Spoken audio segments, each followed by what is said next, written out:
Hello. हाँ बोलो। हाँ, जो बोल रहा था कि मैं मैक ओएस पे तो वैसा कभी इंट्यून पे काम नहीं किया है। तो मैक ओएस पे जब पकड़ लीजिए कि वी हैव 10-15 डिवाइस मतलब मैक ओएस, तो जिसको हम लोग ऑटोमेटिक एनरोलमेंट कर रहे हैं। ठीक है। तो वहां से हम लोग एप्स कैसे डिप्लॉय करें, मतलब जो मैक ओएस के लिए ऐप होगा या ऐप प्रोटेक्शन चीज जो हम लोग आईओएस के लिए करते हैं, वैसे ही क्या मैक ओएस के लिए रहेगा? मतलब जैसे कट इन macOS का एप्लीकेशन मतलब जैसे पैकेजिंग इज पेज। डिफरेंट। अच्छा। macOS का application packaging is different. You will need a dot pkg file transformed into a dot hmm. dmg। वो dmg फाइल को फिर आप इंट्यून से डिप्लॉय कर सकते हो। बट ये अच्छा, तो जैसे एप्लीकेशन आईओएस में। Packaging is not part of Intune. अच्छा अच्छा, जैसे आईओएस पे अगर कभी मतलब हम लोग जैसे वहां पर अप्रूव्ड एप्स का एक ऑप्शन रहता है, जैसे कंडीशनल एक्सेस पॉलिसी में ये मतलब वो इंट्यून कंप्लाइंट पॉलिसी में वहां पर एक अप्रूव्ड एप्स का ऑप्शन रहता है। तो मैक ओएस के लिए भी अगर वैसा पॉलिसी हम लोग बनाते हैं, compliance policy, and let's say the user downloads the Intune company portal and register their Mac OS in Intune. ठीक है, तो वो अप्रूव्ड एप्स में वैसे ही ऐप प्रोटेक्शन पॉलिसी से हम लोग मतलब पेस्ट इन पेस्ट आउट वो सब रोक सकते हैं क्या? या उसके लिए कुछ अलग अप्रूव्ड ऐप सेक्शन होगा? नहीं, जो अप्रूव्ड एप्स है those hmm. approved apps are not custom or third party or in-house LOB apps. Hmm. Approved apps are only Microsoft apps, hmm. and those approved apps are same for all platforms. अच्छा।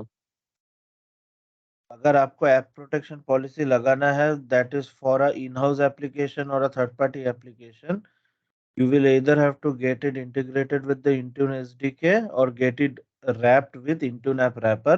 But Intune app wrapping का जो वो process है that is not applicable for Mac OS. Will have to have the application redeveloped with the Intune SDK integrated in. अच्छा, तो let's say I have a मतलब test tenant of 50 users let's say. ठीक है, तो वहां पर अगर मुझे ये मैक ओएस और आईओएस के लिए मुझे एक डिप्लॉयमेंट करना है इंट्यून में, and the users are there in Azure, मैंने कस्टम डोमेन्स भी ऐड कर दिए हैं, we have a Intune tenant, license भी है ईएमएस ई3 या M365 E3 आप पकड़ लीजिए। तो प्री रिक्विजिट्स क्या करना पड़ेगा, मतलब what are the things that I need to do as a मतलब सोल्यूशनिंग के हिसाब से, मतलब वो डिप्लॉय करने के लिए। फर्स्ट है आपको APNS सर्टिफिकेट टेनेंट पे डालना होगा to enable Apple enrolment. Next hmm. आपको एनरोलमेंट जो भी मेथड आपको चाहिए जिससे डिवाइस एनरोल होगा तो यूजर एनरोल करेगा कि वो ऑटोमेटेड डिवाइस एनरोलमेंट होगा वो होगा। Next you will have to prepare the base set of policies जो भी मतलब बेस डिवाइस रेस्ट्रिक्शंस जो भी है। And next is your base set of applications जो आपका आप वहाँ पे पुश करना चाहते हो। हम्म। यही तो बेस लेके तो मतलब एकदम बेयर मिनिमम लेके ही पहला डिप्लॉयमेंट होता है विच इज कॉल्ड अ अच्छा। MVP config. हम्म। तो Apple this business manager MVP खाली कॉन्फ़िग मेरा। मींस हाँ। Minimum viable product.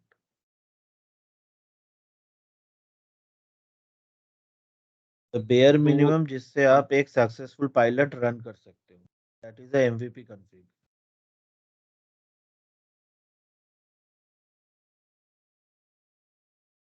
ठीक है, तो मतलब ये एप्पल बिजनेस मैनेजर खाली मेरा डीईपी के लिए ही लगेगा, मतलब जो जो ऑटोमेटिक एनरोलमेंट है, अगर मैं कुछ खुद से कॉर्पोरेट डिवाइस खरीदता हूँ, then it will only require the Apple Business Manager, और एल्स तो एप्पल बिजनेस मैनेजर का यहाँ पर कोई काम नहीं होगा।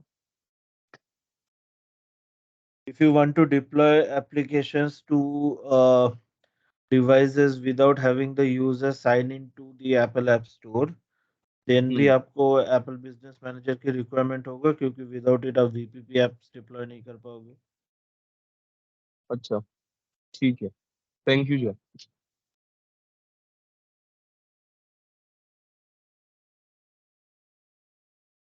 ओके,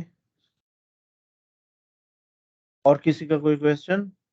नहीं तो मैं एंड्रॉइड स्टार्ट करूंगा। जॉय, मैक में वी डजंट स्टोर एप्स का कोई वो नहीं है ना हमारा, जो हमने 4 एप्स डिस्कस किए थे basically for iOS and iPads, या वहां पे हम लोग कह सकते हैं, मतलब I am not talking about VPP apps right now.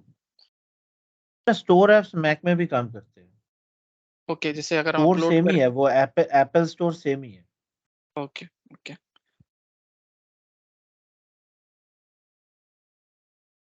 iOS मतलब आईफोन, आईपैड और मैक ओएस तीनों का ही तुम्हारा स्टोर एक ही है।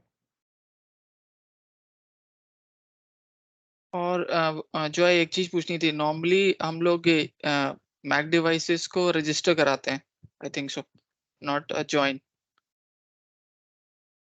हाँ, मैक डिवाइस रजिस्टर होता है, they don't support. So you will discuss on this later कि, या we can touch upon that कि क्या डिफरेंस है दोनों में हाँ, नॉर्मली हम लोग। वो विंडोज के टाइम में मैं डिस्कस करूंगा। Okay. So Joy, I just pasted one screenshot, Joy. So regarding iOS enrollment, iOS or iPad enrollment types. Okay. So so which one, like if I'm using BYOD, bring your own device enrollment, Joy. So which should I select, like device enrollment with company portal or user enrollment with company portal? What is the correct choose of the enrollment type, Joy here? Device enrollment will come with company portal is the one that you will choose if you do not have ABM. User Okay. enrollment with company portal requires your Apple Business Manager to be federated with Azure AD. Okay.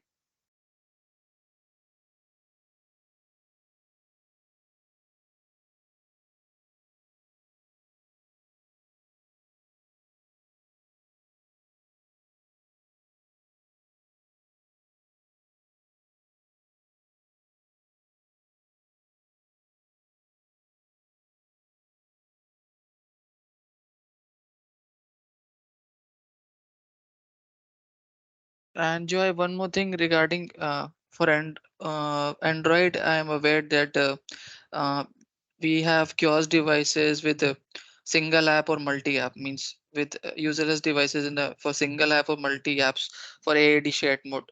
For Mac device or iOS devices, do we have something, or how is it means configured? iOS device, you can have a kiosk profile or a shared device. Uh, there are only two ways with which you can make it. Mhm. So, first is DEP enrollment that will make it a userless device, and then you can use it for shared purposes. Uh, the next thing is Apple Business Manager or Apple Configurator to deploy the device as a userless device. Uh, Normal process of making a iOS device a kiosk device, there is no possibility. Okay. So either with DEP enrollment or with ABM or Apple Configurator. Because in ABM or Apple Configurator, if you do a depth profile, you have the option to do a enrollment without user affinity. Mhm.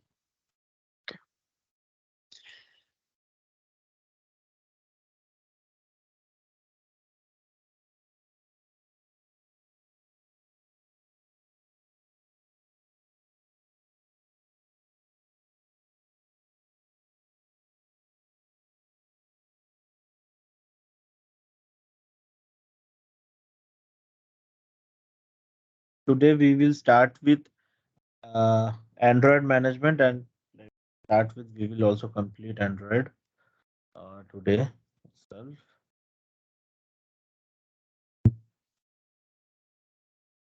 But unlike Apple devices, we know that Apple is a closed ecosystem, so there is no other manufacturer which sells an Apple device. It's the Apple selling their Apple device, right? Uh, iOS, iPad OS, Mac OS are all proprietary operating systems of Apple. They create the hardware and they also create the software that runs on that hardware. And that is why those devices are able to give a user experience that is exclusive to Apple, for which like all pays the premium to get such devices. With Android, that is not the case. The hardware manufacturer and the operating system manufacturer are completely different. And that is why we see Android devices in the market that they start from like low end Android phones to mid range to even high range to now even uh, premium series of Android phone, which even like competes with Apple devices in terms of prices.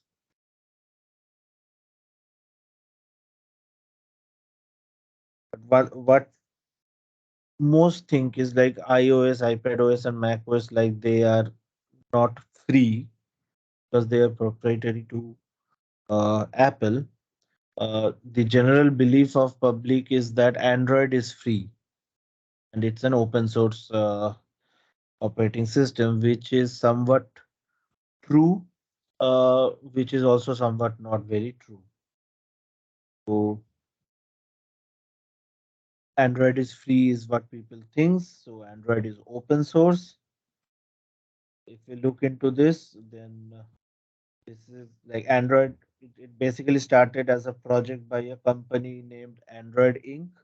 in 2003 to develop operating system that was specifically to cater to the digital cameras. So this operating system development started basically to cater for digital cameras back in 2003, which then in 2004 changed for that it will also cater to smartphones.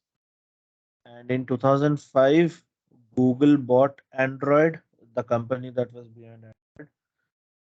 Uh, the team at Google decided to shift Android to a Linux based operating system. So Android initially was not Linux based.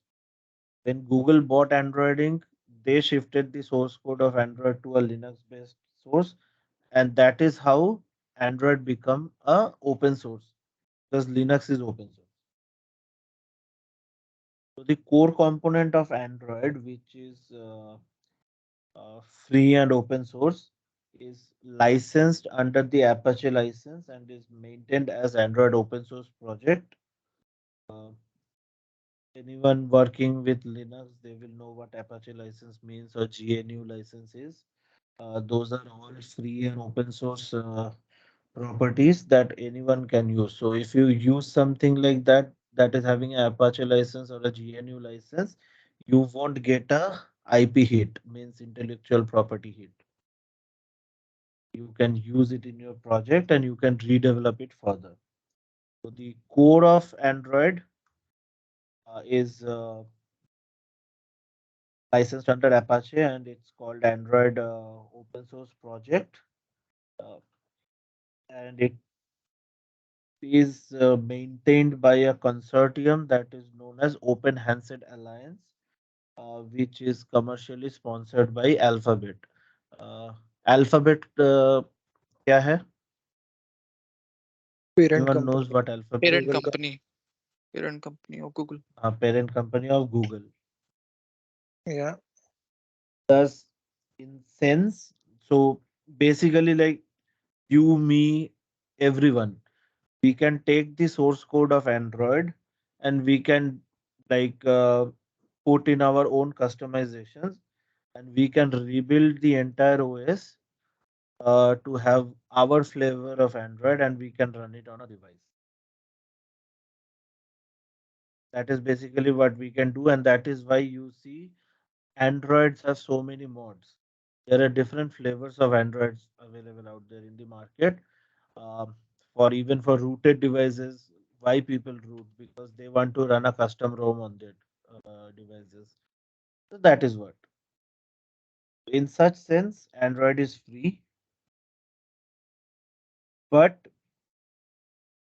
Android when we talk about Android in terms of the devices that we run, like say for the Android that is running on Samsung devices, the Android that is running on Motorola's or Nokia's, in such sense, if we consider, then Android is also proprietary because those Androids that are running on Samsung devices or the other devices like Motorola, Nokia, whatever it may be, uh, they include a particular functionality that is known as GMS or Google Mobile Services, which is basically a suite of secure collaboration and productivity apps and APIs that are powered by Google to ensure a consistent user experience uh, across all Android devices. So this GMS is something that is not free or open source. This is what Google licenses for. And in that sense, the Android experience that we get is not a free. It's a proprietary operating system. So what are the major capabilities of GMS?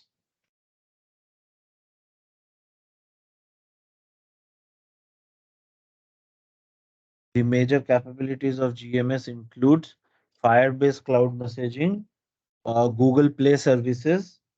Uh,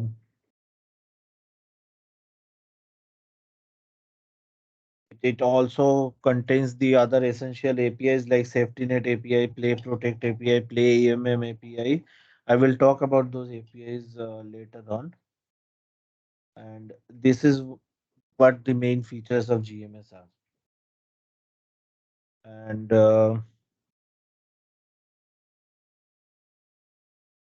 in order for Samsung or any other company to use a GMS version of an Android operating system, uh, before they launch the device to the market, they has to submit the device to Google to be approved and certified.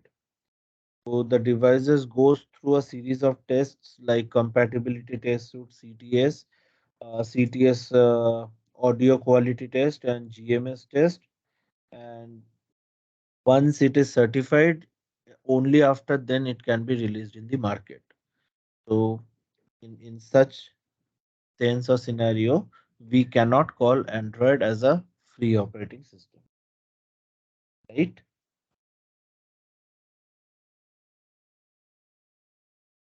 So the operating system is free, but the experience is not free. That is powered by Google, and that is how Google earns money from Android.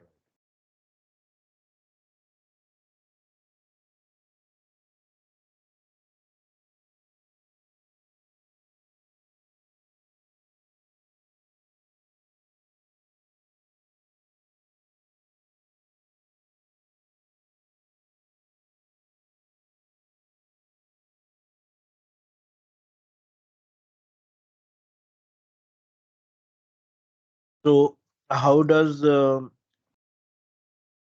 Samsung runs One UI, something like that. Oppo, Lenovo have their own operating systems on a Fun Touch OS or whatever. You will see these companies, they name their operating system different, but they say that these are all Android based. So One UI of Samsung is Android based. Fun Touch OS of Oppo is Android based. Similarly, Vivo has something like Color OS or something like that, or some it may be one plus Color OS. Oxygen OS I था don't पहले, remember. अभी colour OS Oxygen OS. So how this operating systems get created is basically whoever the OEM is, they take the Android open source project because that is free. They put in their own UI customization. So that is what, like, Samsung has this one UI, Samsung has this specific UI system. It will not match with what Vivo or Oppo has. Everyone gives a different experience. Or now after this, they build a ROM and submit it to Google. And when they want to release it to the market, what Google does is they add the Google mobile services inside. So for this, the OEM has to take the Google MADA license. So this is the license from Google that they purchase, which enables them to add in the Google mobile services to their system. And then they finally have a OS build which they put on the device, and you get the operating system of the device. And this is how Android is sold the market. So for every device that is sold out in the market, Google earns a share because of the license that the OEM has to purchase from Google.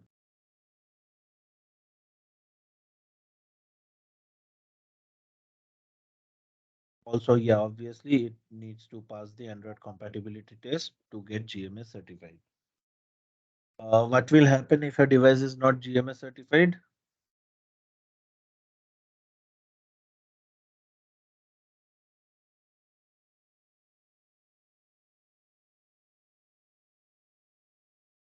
We cannot guarantee that the device will work correctly with all the required services. That is what it is. So if a device is not GMS certified, means it may or may not be able to use the Firebase cloud messaging. If it is unable to use FCM, then like Intune will not be able to generate push messages to the devices, so the devices won't connect back to Intune in required time. It is, and uh, you can see the certificates of the devices from obviously from the operating system settings, and that is it. So, like what I was saying, what GMS certification means to us, it confirms that it meets the device meets the Google's performance criteria and can run Google Apps successfully, and thus in a way also vouch for smooth running of third-party applications and services that depends on GMS, like Intune. Intune depends on GMS. So a GMS ensures the consistent experience of different devices coming from same or different OEM manufacturer. So today you can be using a Samsung device, your colleague may be using a Lenovo mobile, your another colleague may be using a Motorola, your another colleague may be using a Nokia. If I am the Intune administrator or device administrator, how do I ensure that across all the varied devices you will get a consistent experience is because of GMS.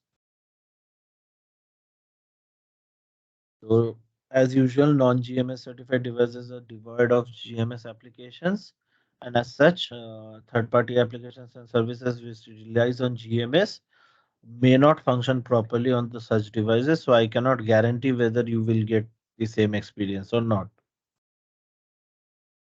And if I have to look into Android operating system from a high-level overview, this is how the operating system looks. So, obviously, below the kernel is the hardware. Linux kernel is the lowest layer of operating system that is closest to the hardware, which on top of which there is a hardware abstraction layer, and then there are the native libraries and the Android runtime, Android framework. Um, this the dotted line here. This means that anything that is this frame is your low level code, and anything that is above from this line is the high level code, or where the user realm. So this is where we work with the device, and this is the system level, and in between the user level and system level there are the APIs. If I take this into OEM, so that was the open source. What the OEM does is adds the GMS core applications, OEM developed APIs, and the Android frameworks, whatever is there. It gives the OEM apps, and that is how we get a proprietary Android thing. Done. CTS and CTD are obviously the compatibility test that I just talked about. Those are the tests that it needs to pass before it can be launched in the market. Um, so something happened with Huawei, right?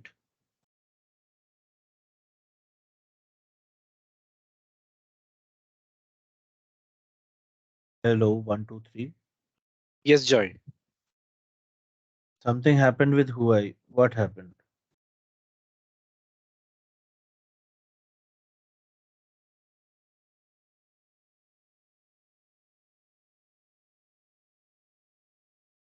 So previously we used to Yes. have Honor devices and Huawei devices. What happened to those devices? Huawei still sells Android, China.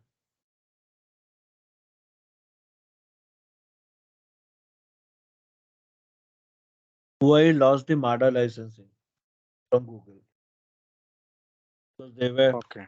trying many modifications to Android, which Google didn't like, so they canceled their MADA licensing.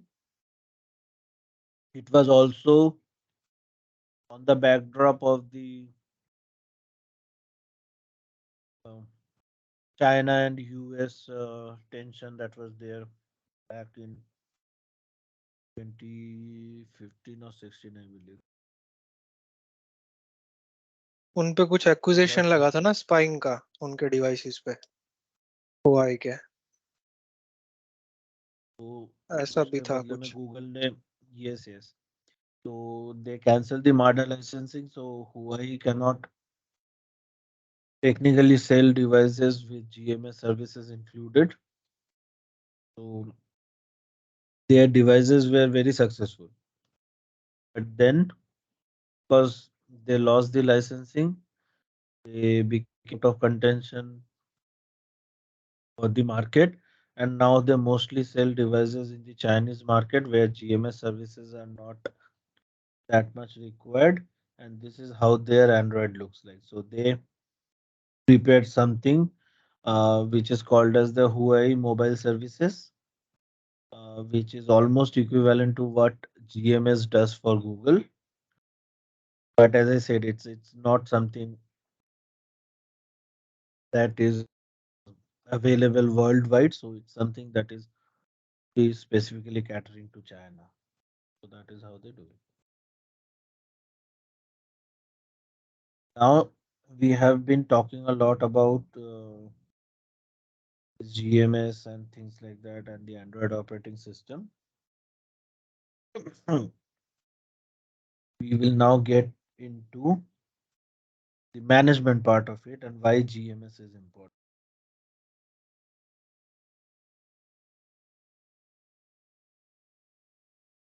That is why we get into the device admin API because this was the first mode of management that was available for the Android devices.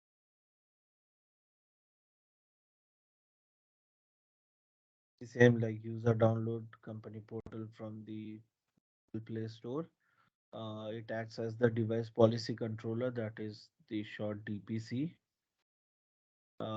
It gets to enrolls to Intune. You have to um,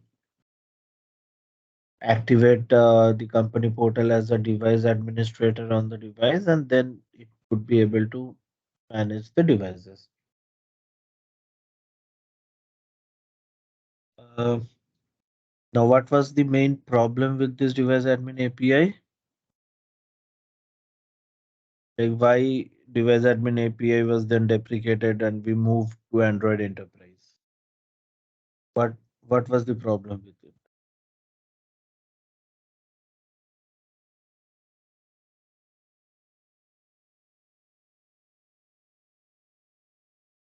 The problem So with the for device admin API was tell. so like MAM policies GW, for that no need to enroll the device Android device completely, right? For the past, I mean the Android device administrator profile, the device should be activated completely. The enrollment profile needs to be installed and the device is managed completely. Mhm. No, leave MAM aside. Okay. Even if I completely manage a device with Android administrator as well, I am talking about device management. I want to uh, manage the device. What is the problem with the device admin API? What was the real problem behind it? Cannot segregate the personal and the corporate data.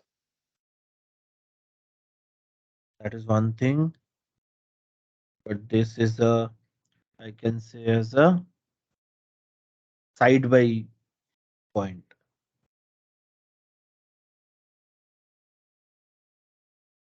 The main point was that the device admin APIs were not a standard part of the Android operating system. It was provided as an optional set of APIs that the OEM manufacturers can or cannot choose to include. Like if they wish, they can include it.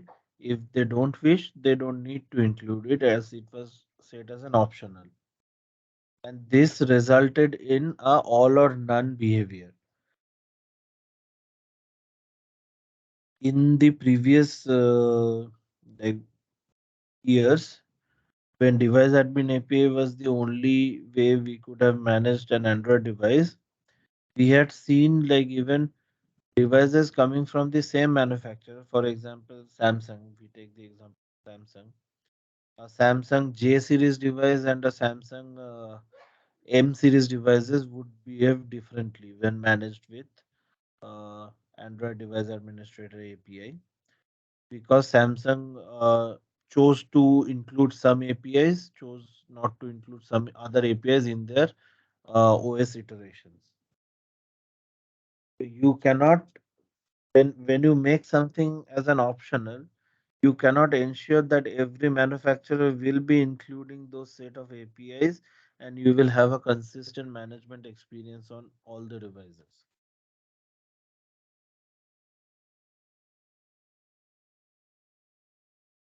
And sometimes also happened that instead of including the Android device admin APIs, the OEM manufacturers would move on and create their own APIs. Like Samsung created their Knox, Zebra created their MX, and it's not possible for every MDM solution to go out to every OEM manufacturer and say, hey, if you have created any APIs that is related to device management, can you tell me so that I can include it in my code? This is not possible technically. So that is the reason why management via device admin API was inconsistent. Why? Because when Intune tried to like manage something, Intune has a standard set of codes, right? It will instruct the device either turn on that feature or turn off that feature. But for the device policy controller or company portal to actually go and initiate that command on the device, API needs to exist on the device.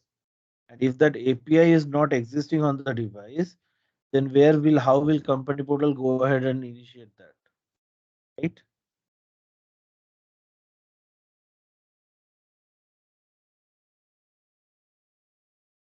Yes, Joy. To have the consistent set of functionalities, this was removed. Correct. So since it was left onto the OEMs to decide whether to incorporate the device admin APIs into their Android distribution or not, this resulted in inconsistent manageability across devices.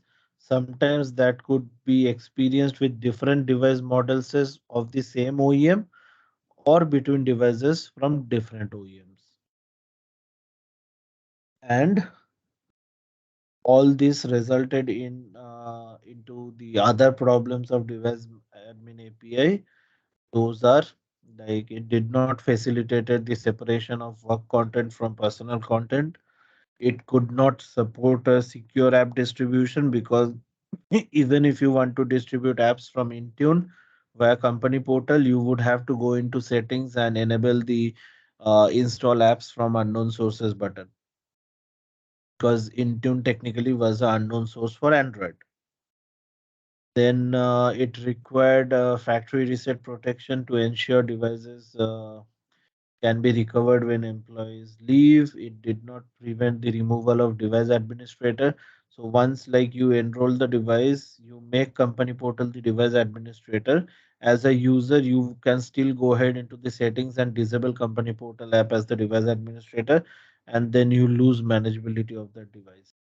And also, you cannot ensure a consistent manageability across multiple devices, be it different same models. That is why the Android management via the device admin API was not that successful.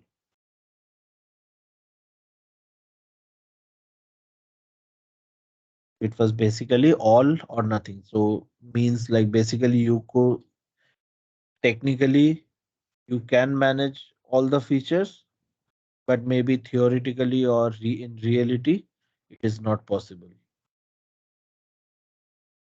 Then how did Android or Google made Android ready for enterprise use?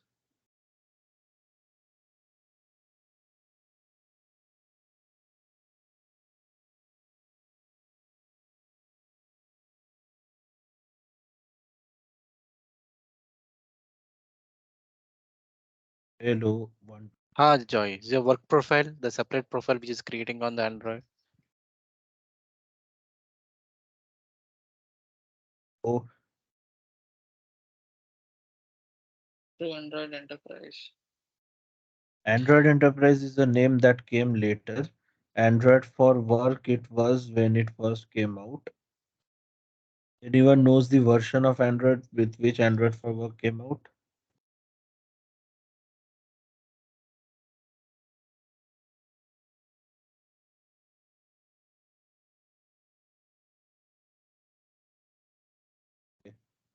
It came out with Android Lollipop.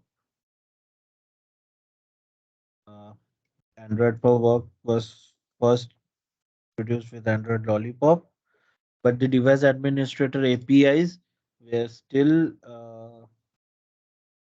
like not deprecated. So both continued at the same time. Now we know Android for work as Android Enterprise because it has evolved and it offers different management modes. The first that it offers is Android Enterprise Profile Owner. This is also what we know as the personal device with a managed work profile. This is the most common enrollment that we do of Android, and this is what Android for work was initially. So you have a work profile, and your personal profile on the device is left unmanaged. And then we have a whole range of management modes where uh, the device itself is managed. So in this case, on the left side, the device is not managed, only the work profile is managed. But whatever modes that will I will be discussing on the right side, here the device will be managed. The entire device will be managed. So the first one that comes within it is the corporate owned, fully managed. Um, then it is the corporate owned, personally enabled, and then it is there are two modes basically. Corporate owned dedicated device within which one is lockdown mode, which is for kiosk, and the other one is on Azure ready shared mode. So in total, with Android devices, we get with Android devices and with Android Enterprise, we get this five modes of management. Here,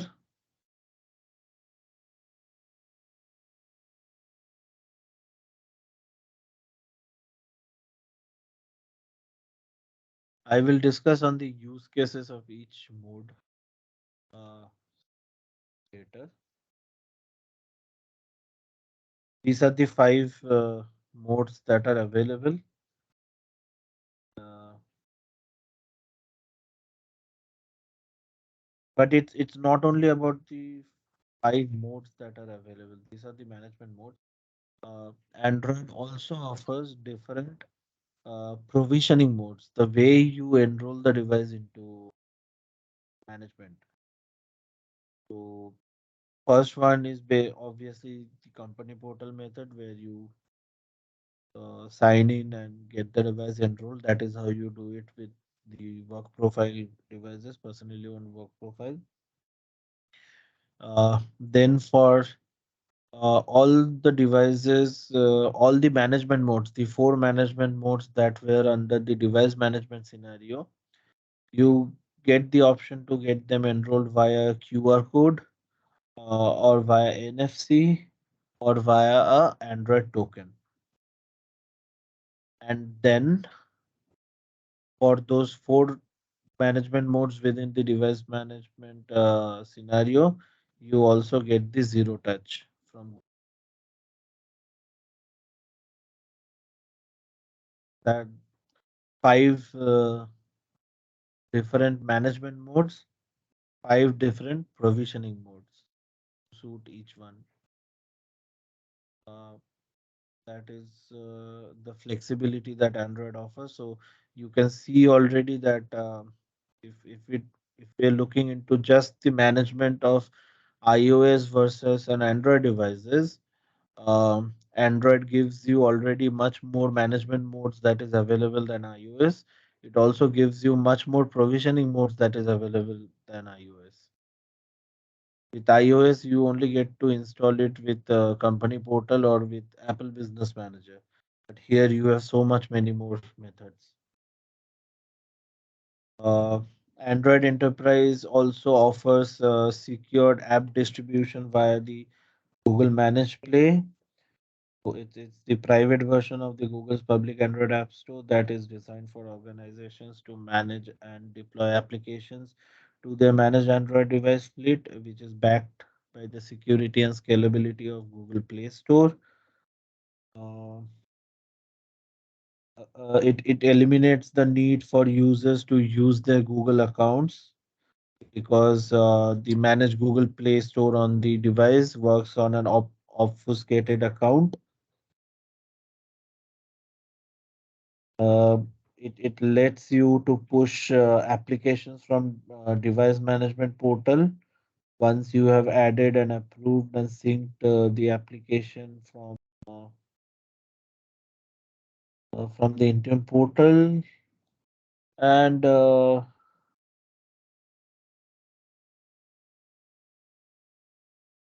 it lets you distribute line of business applications as well. So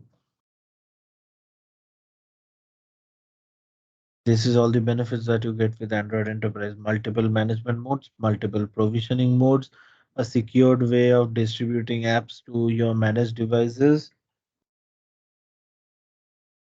So what Google did different this time with Android Enterprise? Like Android Device Admin API was a failure, but Android Enterprise is a success.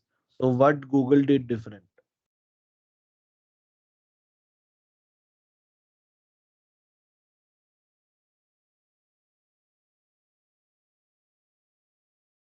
It has mandated the APIs on the OEM vendors to be used to have the consistent functionality.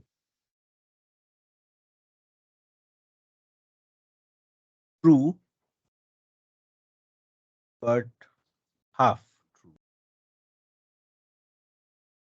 The APIs are now mandated, like in device admin API scenario, the APIs were optional. In this case, the APIs are mandated, but not as part of the Android image or the Android open source image. The APIs are mandated as part of the GMS services. So if a device is GMS certified, means the device will have all the APIs that is required for a consistent manageability of the device, be it any third-party solution managing the device. So be it Intune, be it Workspace ONE, be it any other hex node or any other thing. Whatever is the MDM solution that you are using to manage the device, you will get a consistent management experience if the device is GMS certified. And Joy, why Uh, did they do is because so that any open source protocol means any OEM vendor doesn't make any changes on that API. Is that reason that they integrated with GMS? yes, because if you typically see into the structure, when I told this part, basically, OEM takes the Android open source code, they put in their own customizations, and then they add in the Google mobile services. They do not do any customization in this level, and they get their custom room.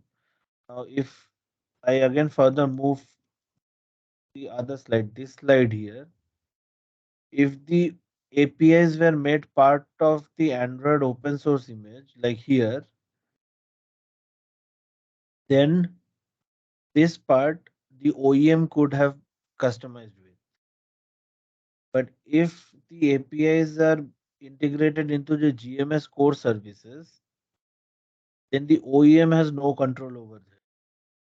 The OEM will have to add everything that is there in GMS core if they want to get it certified as a GMS certified device. Be it Samsung, be it Nokia, be it Motorola, whoever is building the OS distribution, if they want to get their device GMS certified, they will have to put in GMS core, and GMS core will ensure that all the APIs are included. But if they just make it a standard part of Android framework in itself, still Google would not be able to like control whether the OEM has put everything in the Android framework or not.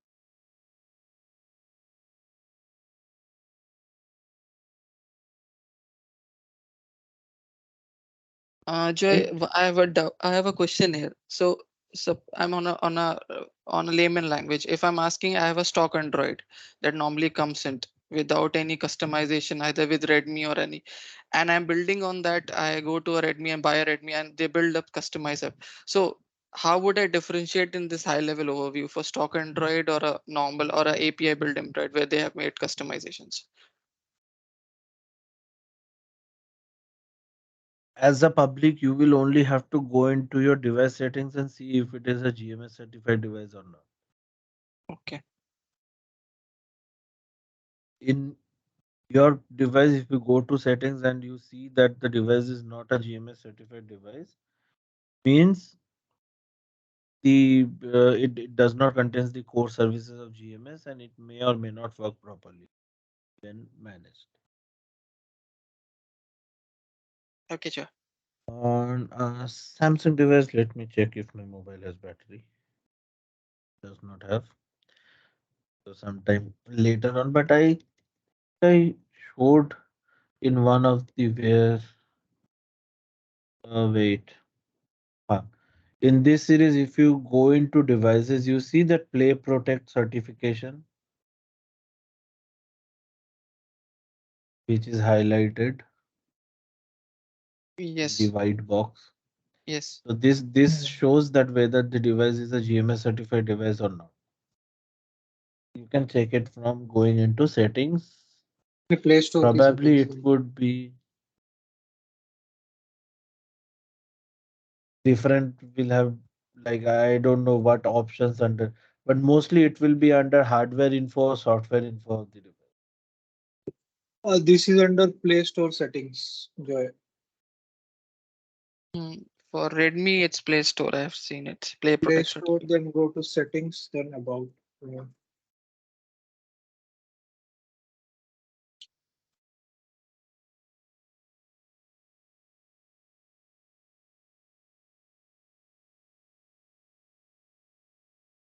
Uh, So how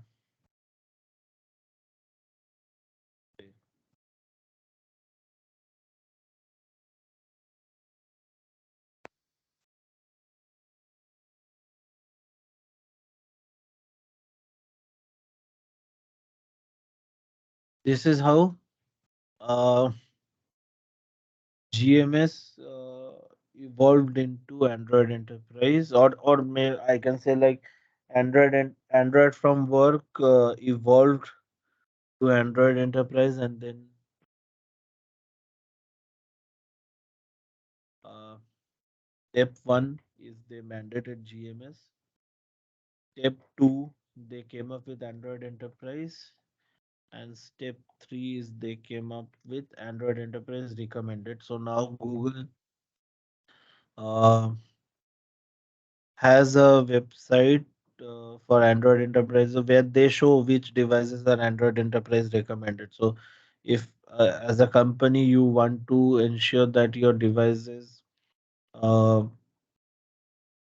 should be managed consistently and like they should stay up to date, whatever it is, then you can buy a device from the list of devices that is being sponsored by Google or not sponsored, that is basically vouched by Google that these devices will work uh, consistently.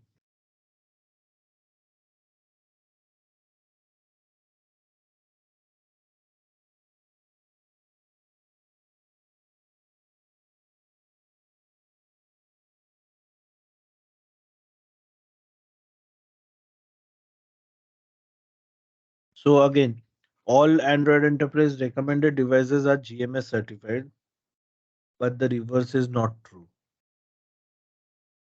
Uh, Tell me, what do I mean by that? Means it has the agreement with the Google as a MADA license, but it's not necessary that it will get the security updates or advanced features as stated in step 2 and step 3. Yes. So what is the minimum requirement to get a device managed as Android Enterprise?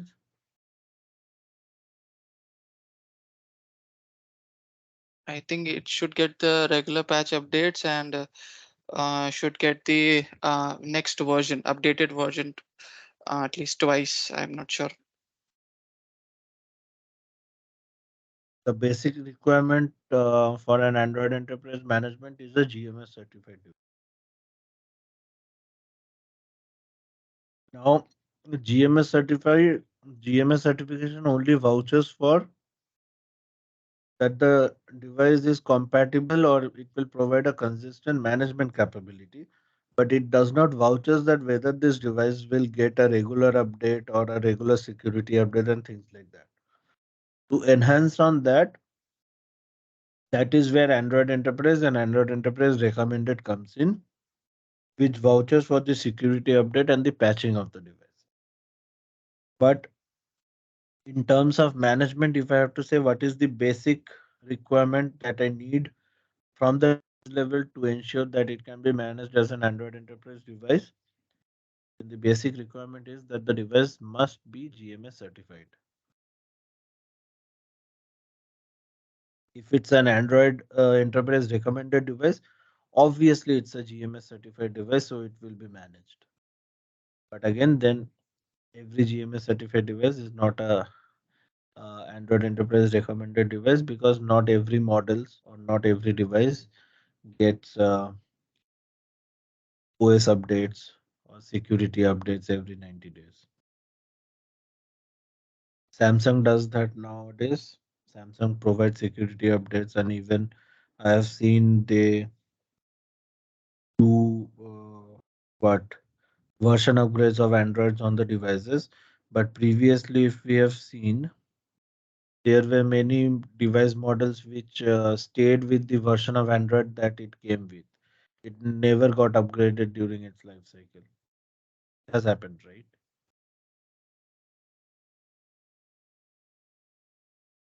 Is and the next slide basically shows the evolution of Android Joy, in one terms of question. the You said it for every 90 days it gets should get the security updates. How many OS updates minimum should the device get to be Android recommended? Because normally we so see where the the that no, so Android Enterprise recommended requires that the device gets security updates every 90 days for 3 years from the date of release and at least one version upgrade. Okay. Okay. So Android Enterprise. So basically, like if the device came with Android 12, should at least get to Android 13, and it should receive the security updates every 90 days for the next 3 years. That is what Android Enterprise recommended, like requires. But now I have seen Samsung devices, they are providing version upgrades for 3 years. Like three versions they are providing. Like for the M series devices like M32, M31. I have a M30 and a M31. Uh, they I think the M30 came with Android 11. It is running 13 now. The M31 came with 12. It is running 13 now. And they are also entitled to get Android 14 when it comes out.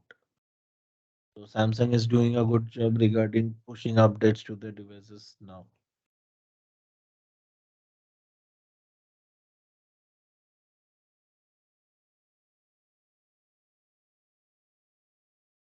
So, Joy, like if I pause the patches or security updates or OS versions on any Android device, the device initially enrolled with the Android enterprise profile, Joy. Okay, so if I Hmm. skip or pause the updates for a couple of months, but still I'm using enroll, I means I'm still using the device work profile. But if I pause the updates or say OS version updates, is it really impact for the enrollment issue? I means it is device will be No, unenrolled? No. no. Okay. Okay. So Intune will not check these parameters. I mean voice version and patch details. Intune will not check unless you mention Intune to check. Okay. That is why we create the enrollment restrictions so we can choose what minimum version of Android operating system we want users to enroll their devices with. Maximum version we never define. Okay. So, for example, if you know you are running a particular device model, say everyone user of your organization is using a Samsung Galaxy S3, for example, say they are using a Galaxy S3, that is the only model in use. You know what version of OS the current S3 is running, and based on that, you put a minimum OS version using the OS build number of that. So anyone who has not updated their S3 and they try to enroll, they will not meet the minimum version requirement and they will fail the enrollment. So they will have to update their device to get their device enrolled. Understood, Roy. Yeah. Okay. So evolution of Android in terms of enterprise management. This first few versions from Android 2.2 to Android 4.4. Uh, this is when how was these versions of Android managed?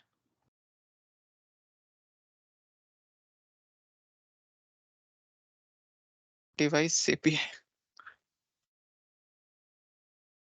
Yes. Device management API was the only way to be able to manage these versions of Android.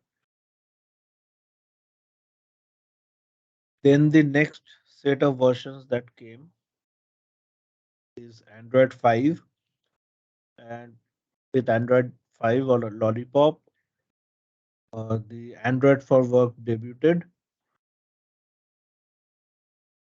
With Android 6, Android for Work was rebranded as Android Enterprise and it became mandatory for the GMS certification. Android 7, 7.1, 8, 8.1, 9 followed. Uh, and for all this, with the introduction of Android 9, yes, the device management APIs were deprecated and rest of the management APIs were marked for deprecation with the next release. So with Android 10, the complete device admin APIs were deprecated. Uh, and so for this lot of Android, both device admin API existed along with Android Enterprise. But from Android 10, all the device admin APIs are deprecated, so there are no further APIs there in Android 10 OS. So from Android 10 onwards, like 11, 12, 13 is now the current, 14 is going to come out. We cannot like manage them into the legacy Android way anymore. This set of Androids can only be managed with Android Enterprise. If you have a Android 11 device or Android 12 device and you try to enroll it into the legacy mode, the device won't support.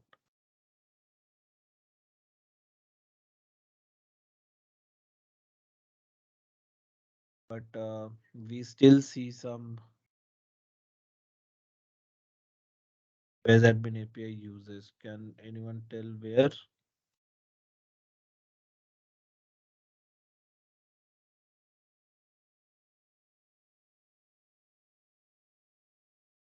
Like from the perspective of Intune, in Intune we still have the ability to enroll Android device into a legacy device admin way.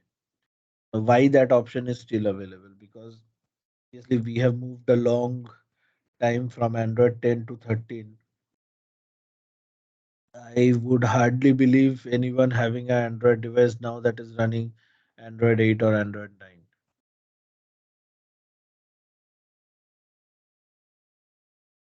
So why the option is still there?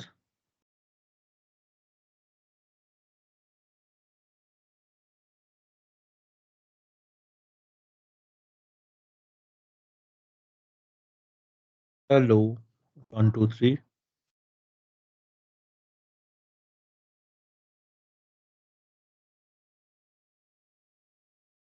Hello, testing, testing, 1, 2, 3.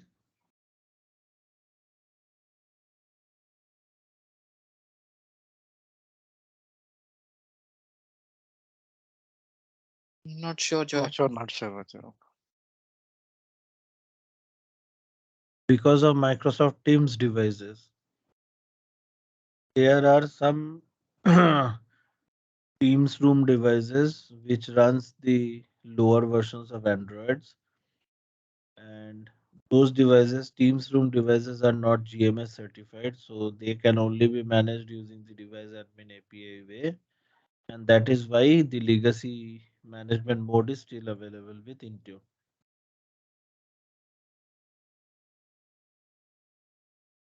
Okay.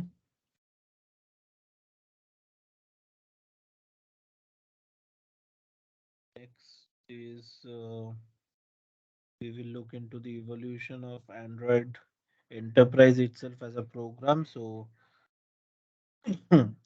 Android Enterprise is started back in 2014. So that was when Marshmallow came into existence, or Marshmallow was launched. Six on October 2017 uh, came a new set of APIs, which is the Android Management API. February 2018 is the time when Google started the Android Enterprise Recommended program. September of 2018, Google also started the Rugged Devices Certification program. So now uh, Zebra devices are now also GMS certified. Though they also have non-GMS versions as well, but uh, Google started that program.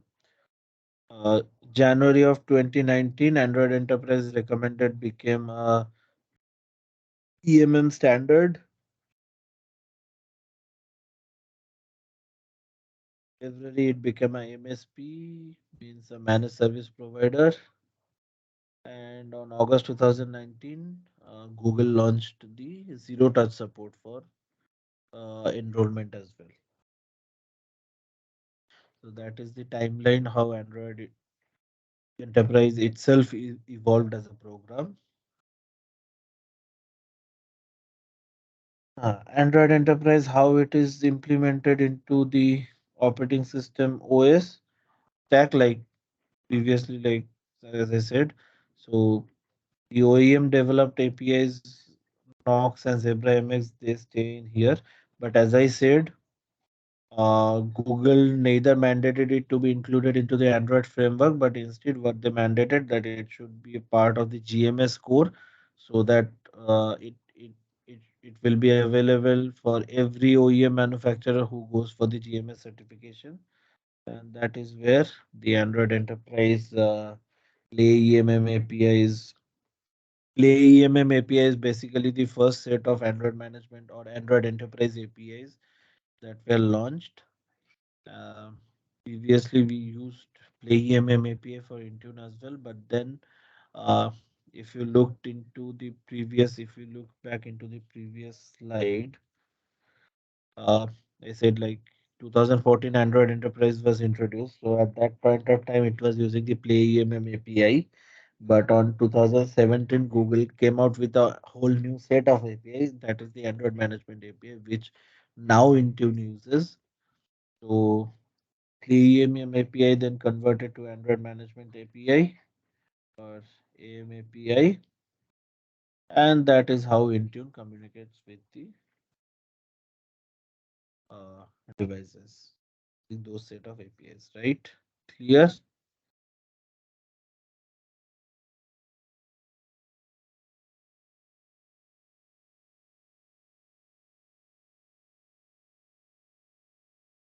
Clear for everyone?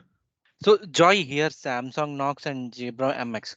These are the OEM vendors where they can deploy their personalized, customized APIs on the Android core itself, right? Along with GMS, correct? Yes. Okay. So if you want to say for Samsung devices, Samsung Knox is available only for Samsung devices. You want to get the devices enrolled with the Knox enrollment program. Okay. Tune has no idea of what Knox is. Okay. That is how Samsung uses the Knox API that they have built in to get the devices enrolled via the Knox APIs. But at the end of the day, after it gets enrolled through the Knox program, it will then again revert back to the Android Enterprise Play EMM API to be managed by Intune, because Intune doesn't know Samsung Knox.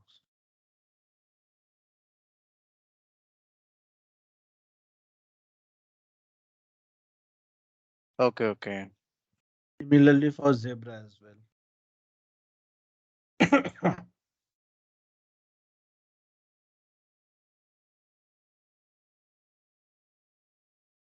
So Zebra MX, like nothing but is a ZTA API. So where we can deploy upload the other manufacturer of Android also. Joy here. Samsung only supports Samsung devices, correct? Similarly, Zebra MX is only applicable for Zebra devices. Okay, Zebra devices. Okay, these two only. And yeah, and no other manufacturer that I know has came up with any other management APIs. Okay. They rely on the GMS APIs or the Android Enterprise APIs.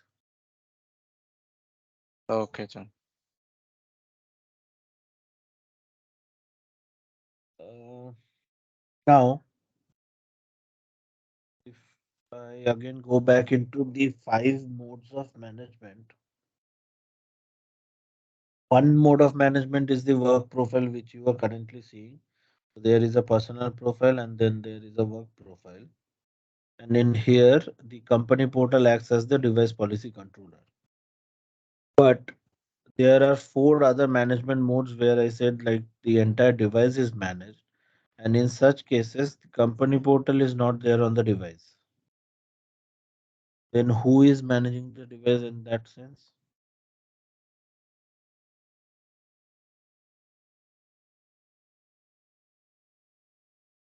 So have you guys ever enrolled your devices into the fully managed or dedicated devices? Any of those modes? Joy, it's Microsoft Yes. Intune, which is deployed during Android enrollment. Microsoft Intune is not the device policy controller. Microsoft Intune is only the identity broker. Is there on the device for conditional access.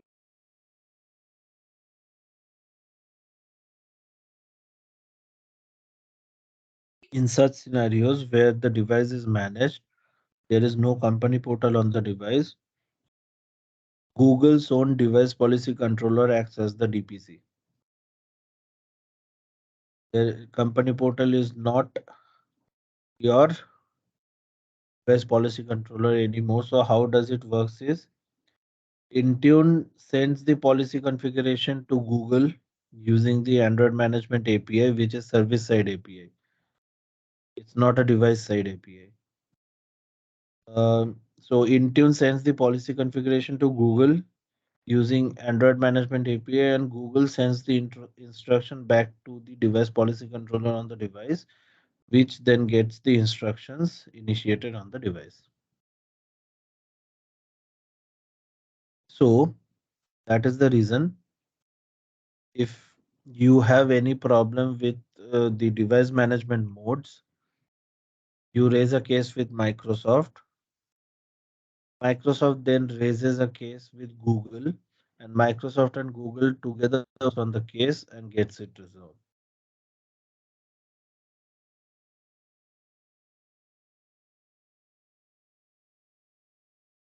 इसमें confusion होगा तुम लोगों का सबका. मतलब जो है, ये थोड़ा और एक बार बता सकते हो ये डायग्राम, मतलब ये सैमसंग नॉक्स जेब्रा एमएक्स ये वाला एक बार डायग्राम बोल सकते हो? सैमसंग नॉक्स और जेब्रा एमएक्स इधर पे यूज नहीं हो रहा है. अच्छा. Samsung Knox and Zebra MXs are standardized set of APIs that those particular OEMs have developed, which are well-known APIs. But if I talk about Microsoft Intune, if I talk about Workspace ONE as a MDM solution, they don't know what those APIs are. For example, Samsung will know what Samsung Knox APIs are. Zebra will know what Zebra MX APIs are. If Intune as a solution has to manage the device, it needs to rely on a standardized set of APIs. And that standardized set of APIs for Android Enterprise is the Android Management API, which is part of the Android Enterprise, and they will use it to manage the device. Okay. Joy, can you explain this again? Google DPC. Uh, how does it because out the company portal? हाँ, ये बाद में मैं और अच्छा illustration है. Sure. ठीक है. But you only have to remember for a personally owned device जहाँ पे मैं work profile management कर रहा हूँ, I have company portal as the DPC, so वहाँ पे Intune is in direct control of the device. But in the other cases where I'm doing a fully managed scenario or a dedicated device scenario, in such instances, the device is actually being managed by Intune, but Intune is not in direct control of the device. Intune has to relay the commands to the device via Google.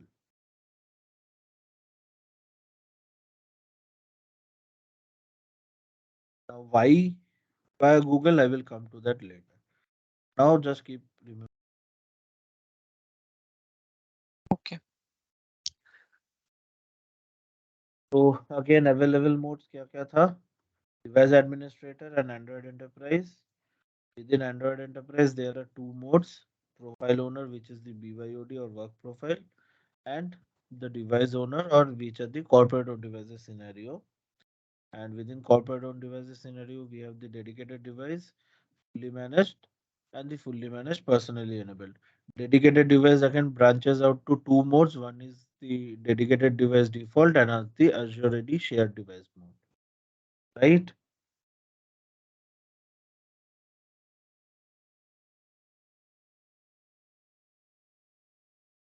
Right पे भी कोई right नहीं बोलता।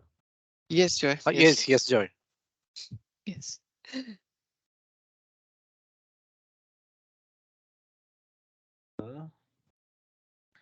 किधर दिखता है? If you go to the portal, uh, devices, you come to Android, you come to Android enrollment, and here you have your zero touch to बाद में, but normally this the personally owned devices with work profile, that is your profile owner or BYOD. Corporate owned dedicated device, inside dedicated device you get two modes, one each. One is corporate on dedicated device default, another is the Azure AD shared device mode. But both these are used for kiosk or shared device usage. Then is the fully managed device, means this is something equivalent to what device admin API actually did. It used to fully manage the device. And then it's a corporate on device with a work profile. So corporate on personally enabled. These are the four modes. Android open source came up with this. So these are for the realware devices. We don't have such devices, but again, these are enrollments for devices which does not comes with GMS, but the writing or the description is a little misleading. It says manage corporate owned devices that are without any like without GMS services. Such case, if that was true, then you could have enrolled a Huawei device into iOS this device mode, but you cannot. So it's only applicable for realware devices. So there is a partnering going on with Microsoft, and they do not want any or device coming into Intune. So that is what. And then this is obviously the legacy one, the device administrator, right? Yes, sure. Okay, Joy. So these are the available modes, and then again, like you need a decision tree to as a solutioning. If you are doing a solutioning and customer comes up with a requirement, you need to know which one you will propose to the customer. So the decision tree starts with, do you want to allow BYOD? If yes, then do the work profile enrollment. uh, the options to enroll is with company portal. If you do not want to allow BYOD, so you are only left with device owner enrollment, means the device needs to be managed. Then it comes like, do you still want users to be able to personally use the device? If yes, then you do the corporate owned personally enabled enrollment where the entire device is managed, and within that managed there is also a personal profile. If you do not require a personal profile, then do you require a terminal device? Terminal device means a kiosk device. So you do a dedicated device enrollment. Within now, when I created this PPT, there was no Azure AD shared mode. So if now I have to say like uh, there will be a further branching because there are no two one. So within dedicated device, if you want a pure kiosk device only, but like there is no user, like it will be used as a display device or a demo device or something like that, then you choose the uh, dedicated device default mode. But if the device is going to access backend services, like it is going to connect to your uh, Exchange Online or SharePoint Online, anything as such, and you want the device to be also protected via conditional access, then you need to choose the Azure AD shared device mode because um, the default mode userless device is not subjected to compliance. I told. But when you do the device in Azure AD shared device mode, there is a registration happening to Azure AD for that device, and that device is subjected to a compliance check. So even if it is still a userless device, it will be subjected to compliance, and then it can be evaluated for compliance to get access to your backend services. that branching can come in. Or like if you really don't require a terminal device but just require the device to be fully managed, then you get the fully managed. The enrollment options are QR code, NFC token, Google Zero Touch, and Samsung KME, So, Samsung Knox enrollment. so Joy, what is exactly NFC, Joy? So QR code, and I understand that. What exactly the NFC was? NFC is near field communication. If you have Okay, a NFC enabled device, okay, there are NFC tags. You can prepare a NFC tag. So when you bump the device on the tap, like when you bring the device near to the tag, the device will start the enrollment. It's something like how you pay with your credit card without swiping it, or debit card without swiping it. okay. The same technology there, where you just uh, tap your card to the receiver and the payment gets transacted.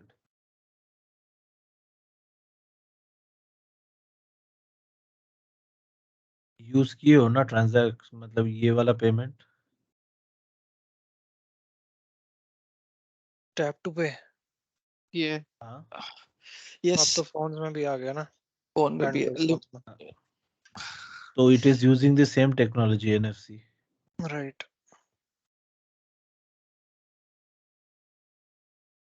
तो इसमें personal and corporate own का एक dedicated section हो गया। Now ये तो मैंने इतने देर समझाया कैसे you will reach to the required mode of enrollment. But इसको अगर मतलब कस्टमर रिक्वायरमेंट के साथ if you have to map what enrollment or what management mode suits the best, then this is the table। ये एक बार खुद पढ़ लो, मैं पानी पी लेता हूँ।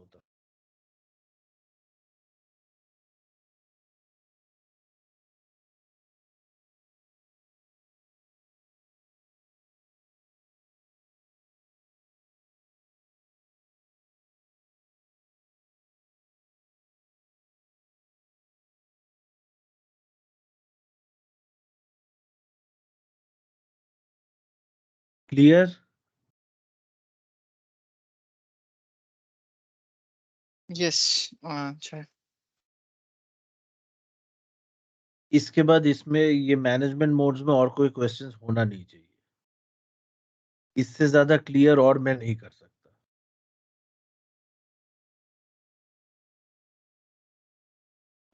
ठीक है।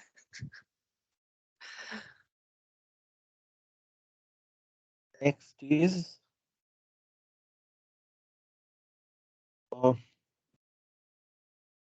Before we can get any of this options enabled, हम लोग को ये लिंक करना पड़ता है, right? Manage Google Play Store. We have to link this before we can get started with any of the Android enterprise device management. So what is this linking basically doing?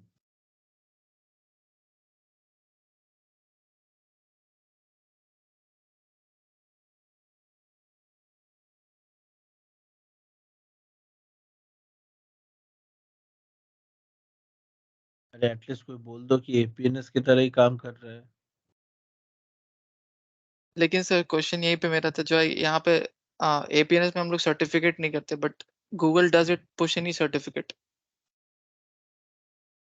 हाँ, क्योंकि इधर पे certificate चाहिए नहीं। एपीएनएस का काम अलग है। APNS is doing something different and manage Google Play is doing something different. In case of Apple management, APNS certificate is a requirement because we need to make Apple trust Intune as a third-party service provider.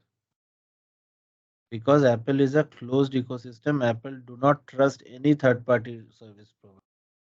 So Intune being a third-party solution managing the device, you need to ensure that Apple trust Intune, and that is why you are establishing that trust relationship by exchanging certificates between Apple and Microsoft. But in case of Google, Google is open source. So Google does not need to establish a trust with Microsoft. But still, we have to link Google with this Intune tenant. Why?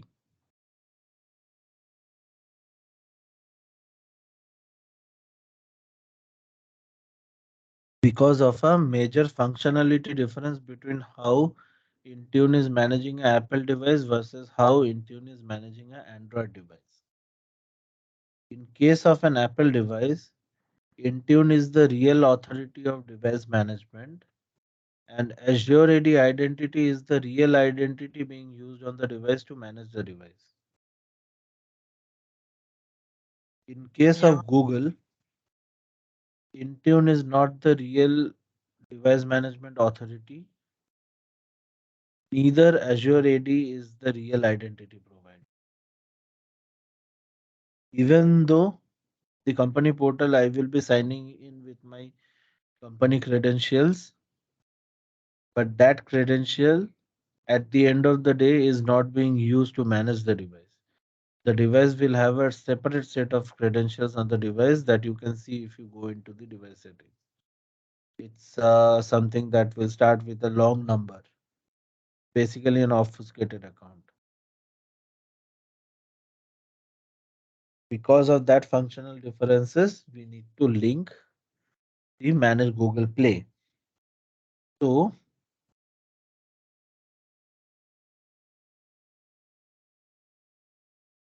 what we do is not what we do. This is what is actually happening. And ये सब कुछ हो रहा है because we are binding it. Now I know this is way too complex. इसमें बहुत कुछ चल रहा है. So we will break it down. Part by part, we will break it down. Okay.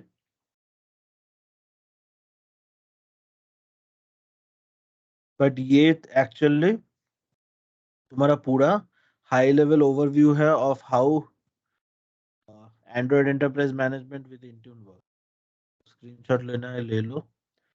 We will break it down part by part next.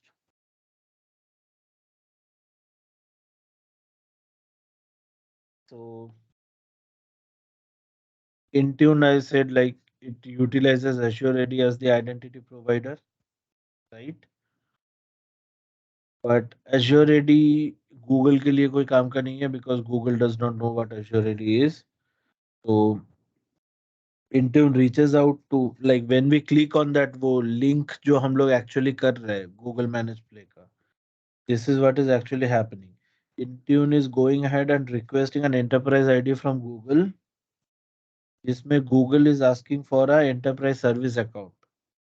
तो हम जो Google वो जीमेल अकाउंट जो हम यूज करते हैं, that is a reply to that enterprise service account, and based on this binding happens between the Google and Intune, जिसके against में फॉर ईच यूजर अकाउंट जो हमारे पास है, say I have 10 users today in Azure AD, for those 10 user accounts there will be a fake user account created in the managed Google Play. इसका जो mapping है, that mapping वो Intune के पास रहता है कि यूजर 1 का फेक अकाउंट वो है, यूजर 2 का फेक अकाउंट वो है, वो मैपिंग इंट्यून रखता है. उसका खबर एज़्योर एडी के पास नहीं होता है बिकॉज गूगल से हम एज़्योर एडी को सिंक नहीं कर रहे हैं. And using that account Intune manages the device. So actual में अगर तुम एक मैनेज डिवाइस को देखोगे तो अकाउंट्स जो डिवाइस में दिखेगा तुमको ऐसे नंबर करके दिखेगा. You won't see like your corporate credentials in there on the device.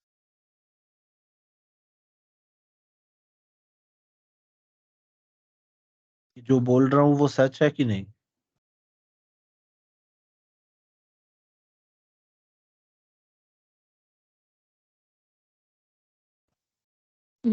ये चीज जो है और एक बार बताओ, ये कनेक्शन कैसे हो रहा है? Not able to get that properly. ये कनेक्शन कैसे हो रहा है, मतलब ये कनेक्शन तो हम कर रहे हैं, ये ऑटोमेटिक बैकएंड में नहीं हो रहा है। यही यही कनेक्शन तो हम इधर पे कर रहे हैं।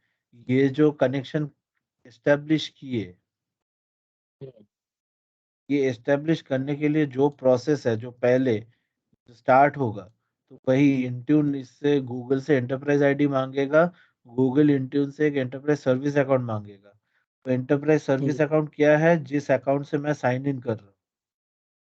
अभी इसके अगेंस्ट में ये जो बाइंडिंग हुआ, इस बाइंडिंग के अगेंस्ट में एक इंट्यून को आइडेंटिफिकेशन नंबर मिलेगा, जिसके अगेंस्ट में इंट्यून के पास अभी जो भी यूजर्स है, उसका एक फेक अकाउंट वो गूगल में क्रिएट करेगा। And that with that fake account Intune is now going to manage all the devices. So what are the accounts in Intune, Joy? Those accounts, the duplicate accounts will, I mean, the wrong accounts will create in Google itself after we link with Those enterprise accounts ID. will be, yes, Yeah. those accounts will be in Google because Google is also identity provider. So is it any Like in name masking, Intune, Joy? no. No. Is there any name masking? I mean to say, you said the user account is in number format, right? When we use the Yes. accounts here. So how the authentication will happen? Because as my understanding, the authentication will happen from the Azure I Active will come Directory to it. in. Yeah, I will okay, come okay, to sir. it. Okay, sir.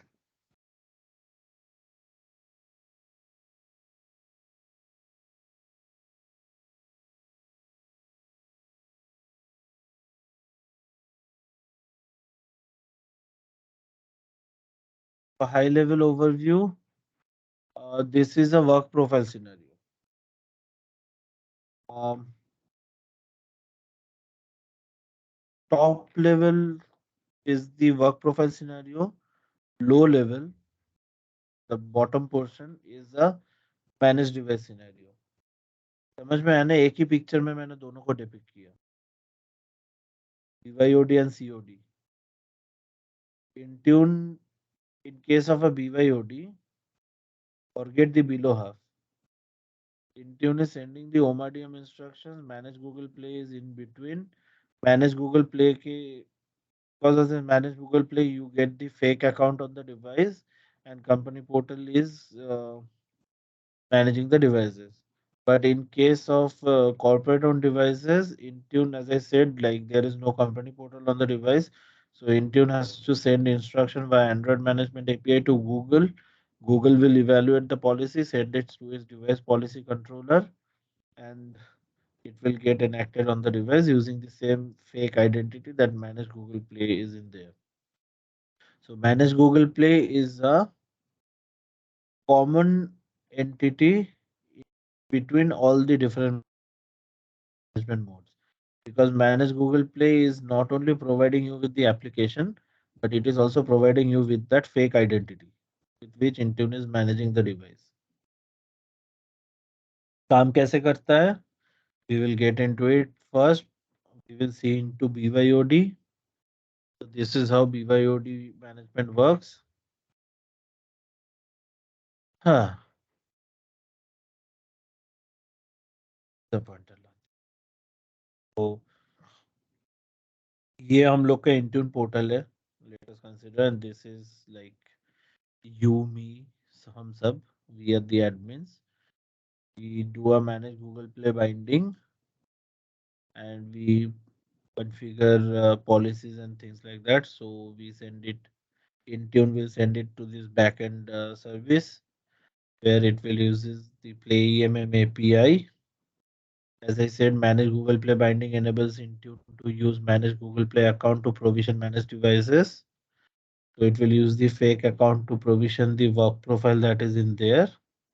And then it will send the OMA-DM instructions to company portal, because company portal acting as the uh, device policy controller in here. But there is also a company portal that is running on the device on the personal profile.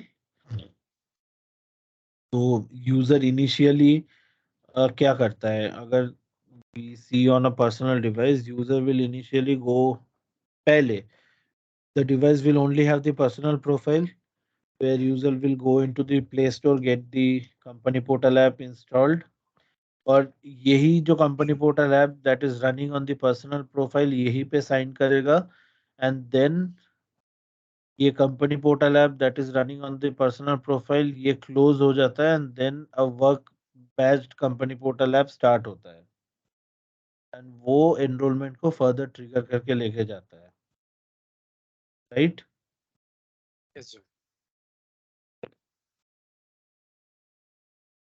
ये manage हुआ तो how तो क्या क्या actually हो रहा है इसके बाद this is what is happening user downloads the EMM DPC app from the Play Store. It launches the DPC application. Either पे DPC application means I'm obviously referring to company portal app. User provides the corporate credentials, then the application starts running on the primary profile. Uh, user provides consent to start the work profile provisioning.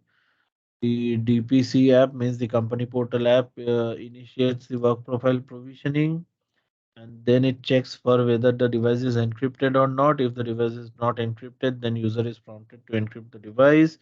Encryption completes and then again it initiates the work profile provisioning. Device encrypted equals to yes. ये work profile create करने के लिए निकल पड़ता है work profile जो create हो रहा है एक्चुअली जो processes that is separated against in a branch जो एक्चुअली क्या हो रहा है company portal application triggers the work profile provisioning using the action provision manage profile this is the action that is getting triggered work profile create होता है dpc application copy होता है मतलब personal profile से it gets copied to the work profile uh, the dpc application adds the manage google play profile account manager dot add account यहाँ पे call होता है then work batch DPC application resume होता है if we have specified any configuration profiles if we have specified that any system application be disabled or enabled वो किया जाता है EMM policies and compliance वो सब वेरीफाई किया जाता है and at the end of the day provisioning complete method call होता है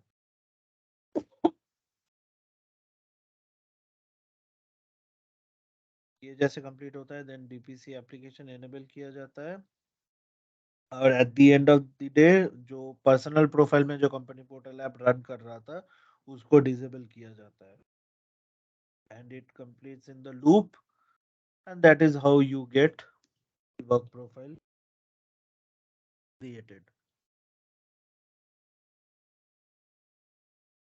इसमें कोई कंफ्यूजन है बहुत कुछ हो रहा है इसमें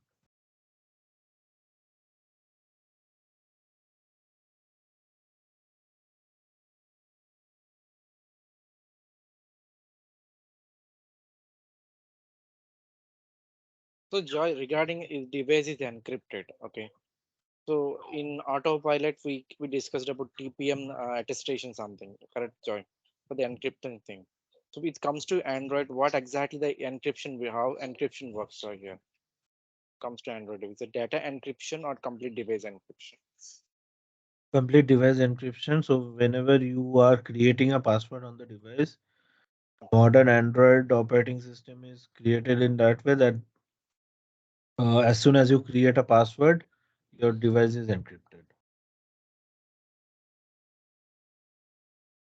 So if you forget that password, the only thing that you can do is reset or wipe your device. You won't be getting your data back. And like in case of Windows, the encryption is hardware backed with TPM. In case of Android and in case of Apple as well, nowadays you get the hardware backed encryption. So your encryption keys are securely stored on a hardware chip on the device. It's not something that is there in a software key storage provider.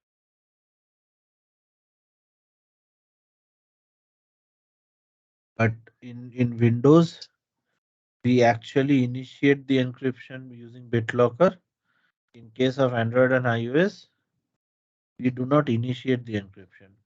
We just only imply the requirement that we require encryption. Now it is up to the operating system to deliver the encryption.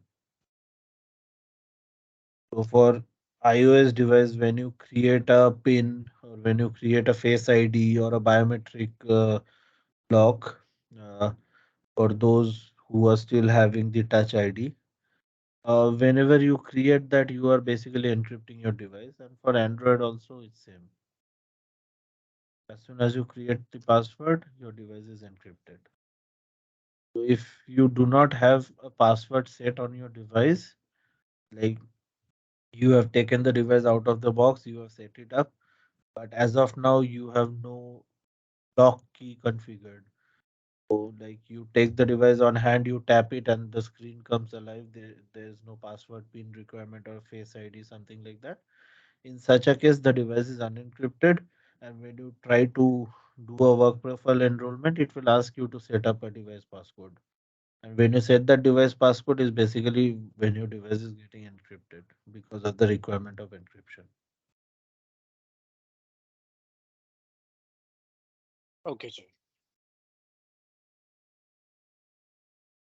So next is how the work profile is getting provisioned with the Google Managed Play. Because we told that the work profile is going to get with that number account, not actually the company credentials. So how it is done. So when company portal initializes the DPC support library,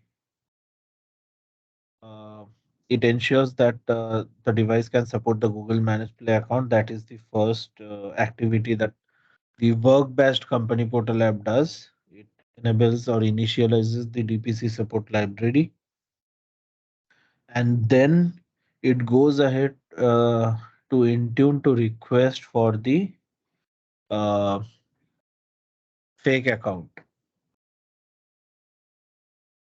So Intune at that point of time will check if for that particular user who is enrolling the device, if it already has a record of a fake account from the managed Google Play.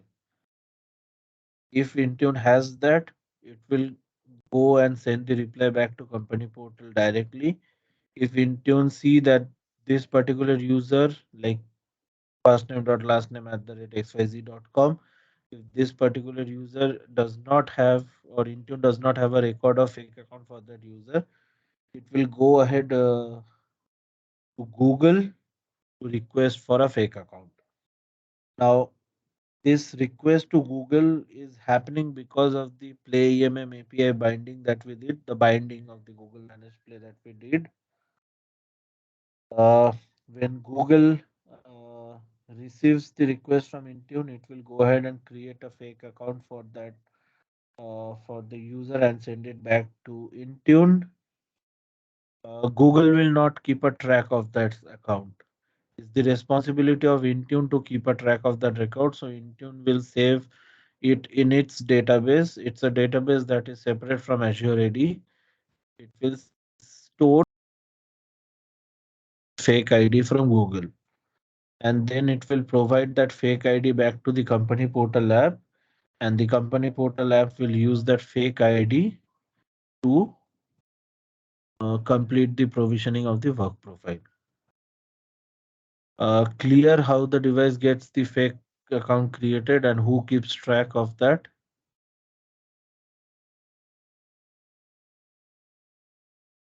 Yes, sir. Yeah. Okay. Now, इसके बाद there is actually a demo, but I am not giving a demo because everyone here has at least once enrolled a work profile.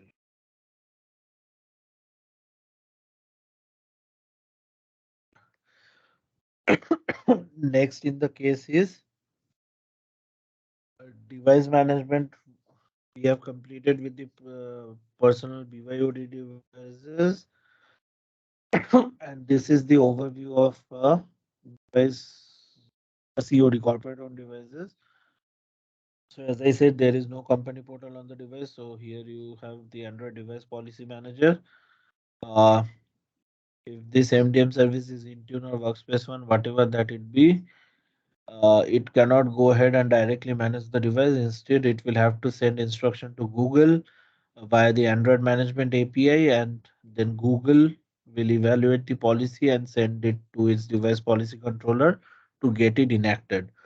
So that is the reason why if you have a problem with management in this scenario, like you have created a certain policy, but the policy is not getting applied or it is not acting in the way it should, you raise a case with Microsoft, then Microsoft reviews that and sees if it is something really that is not expected, then it opens a case with Google and they both work on that support case.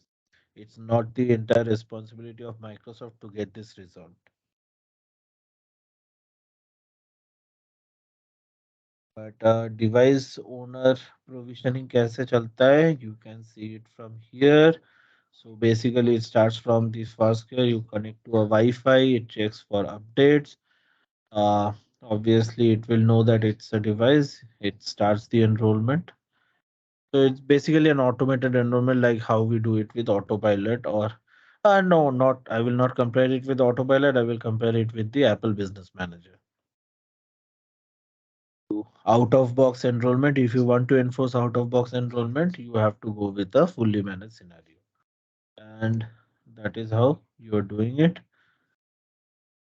This is this can be done using a QR code. This can be done using an Android token. This can be done using NFC, whatever that is. Right. And then last is the zero touch enrollment. So like say you buy 100 devices from the partner will create the customer account and add the 100 devices to that account.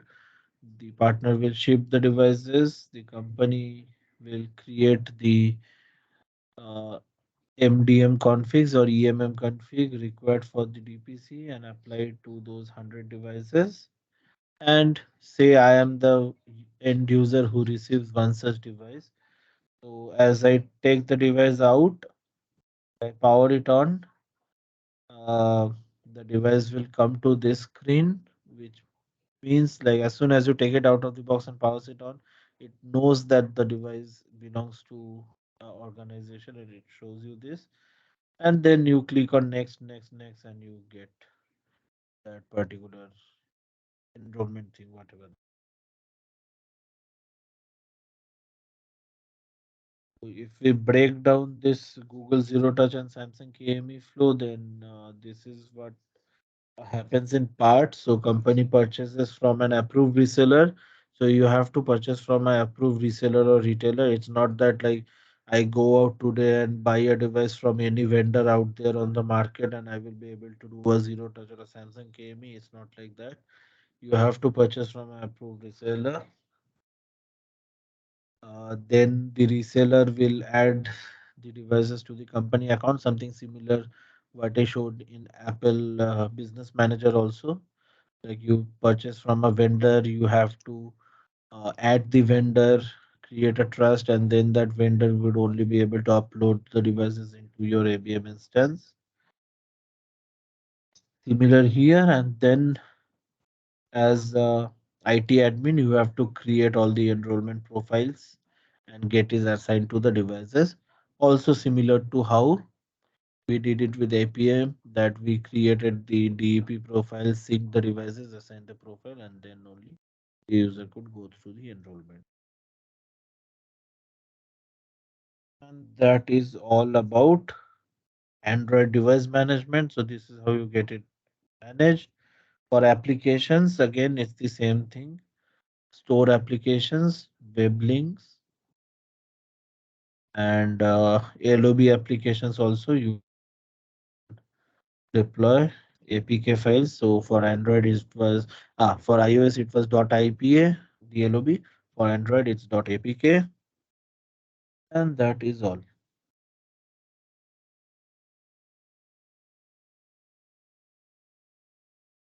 That's basically the end of today's session, and that completes Android. Any questions? So do we have any demo like to how to like means Samsung Knox, Joy? Do you have a login for that? How we can upload a No, device in Samsung? I do not have a Samsung Knox account. Saurav, I believe, has one. Can ask Saurav to give a demo. Okay, sir.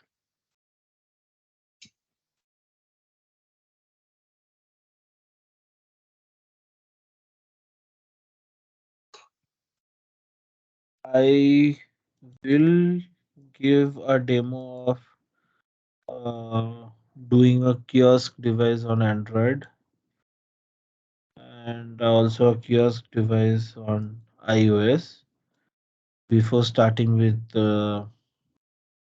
Windows on the next session. No, before starting with Windows, I will be discussing something about compliance. So the next session will be on compliance, I, and in that session, I will give a demo of uh, kiosk device for both iOS and Android. I will have those prepared. And once we are done with discussing compliance, so when I discuss compliance policy, it's not for any platform specific compliance because it's same. We will talk compliance for Android, iOS as well as Windows, so it will be generic. And then those two demos, and then the next session onwards, we will completely move into Windows.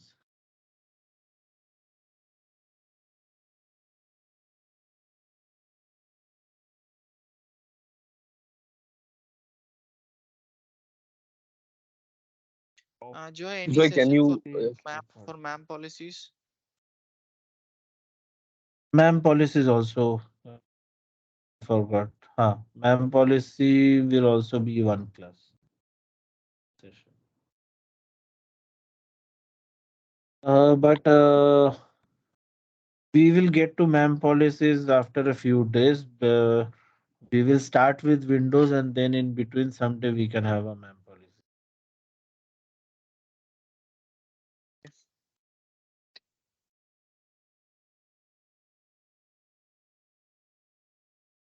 Joy, can you just discuss about just go into that slide for available modes for Android?